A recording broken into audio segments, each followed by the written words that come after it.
Hello and welcome to another edition of What Does the Bible Say? I'm your host, John Van Gorder, and today I am reading Genesis chapter 34, and I am reading out of the New Living Translation. Revenge against Shechem, verse 1. One day Dinah, the daughter of Jacob and Leah, went to visit some of the young women who lived in the area. But when the local prince, Shechem, son of Hamor, the Hivite, saw Dinah, he seized her and raped her. But then he fell in love with her, and he tried to win her affection with tender words. He said to his father Hamor, "Give me this young girl. I want to marry her." Soon Jacob heard that Shechem had defiled his daughter, Dinah. But since his sons were out in the fields herding his livestock, he said nothing until they returned. Hamor, Shechem's father, came to discuss the matter with Jacob. Meanwhile, Jacob's sons had come in from the field as soon as they heard what had happened. They were shocked and furious that their sister had been raped. Shechem had done a disgraceful thing against Jacob's family, something that should never have done, something that should never be done. Goodness, sorry. Hamor tried to speak with Jacob and his sons. "My son Shechem is truly in love with your daughter," he said. "Please let him marry her. In fact, let's arrange our other marriages too. You give us your daughters for our sons, and we will give you our daughters for your sons. And you may live among us. The land is open to you. Settle here and trade with us, and feel free to buy property in the area." Then Shechem himself spoke to Dinah's father and brothers. "Please be kind to me and let me marry her," he begged. "I will give you whatever you ask. No matter what dowry or gift you demand, I will gladly pay it. Just give me the girl as my wife." But since Shechem had defiled their sister, Dinah, Jacob's sons responded deceitfully to Shechem and his father Hamor. They said to them, "We couldn't possibly allow this because you're not circumcised. It would be a disgrace for our sister to marry a man like you. But here is a solution. If every man among you will be circumcised like we are, then we will give you our daughters, and we'll take your daughters for ourselves.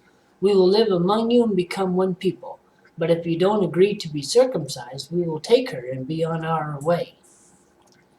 Hamor and his son Shechem agreed to their proposal. Shechem wasted no time in acting on this request, for he wanted Jacob's daughter desperately. Shechem was a highly respected member of his family, and he went with his father Hamor to present this proposal to the leaders at the town gate. "These men are our friends," they said. "Let's invite them to live here among us and trade freely. Look, the land is large enough to hold them. We can take their daughters as wives and let them marry ours. But they will consider staying here and becoming one people with us only if all of our men are circumcised just as they are. But if we do this, all their livestock and possessions will eventually be ours. Come, let's agree to their terms and let them settle here among us." So all the men in the town council agreed with Hamor and Shechem, and every male in the town was circumcised.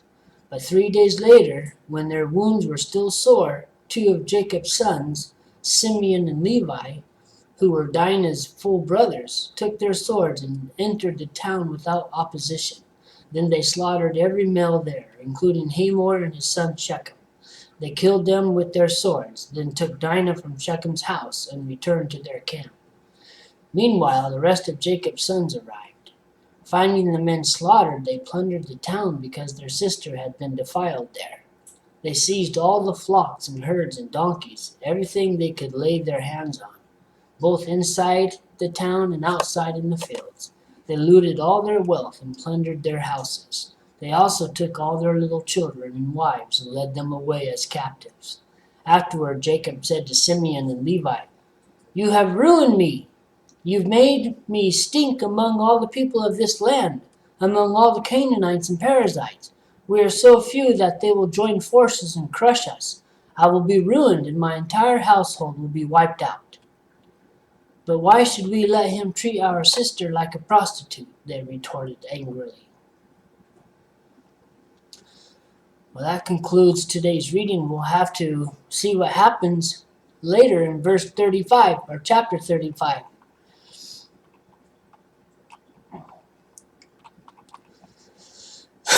So, thanks for tuning in. Don't forget to like and subscribe. You can also share my videos. That is all I have for today. Thank you. God bless you. Bye-bye.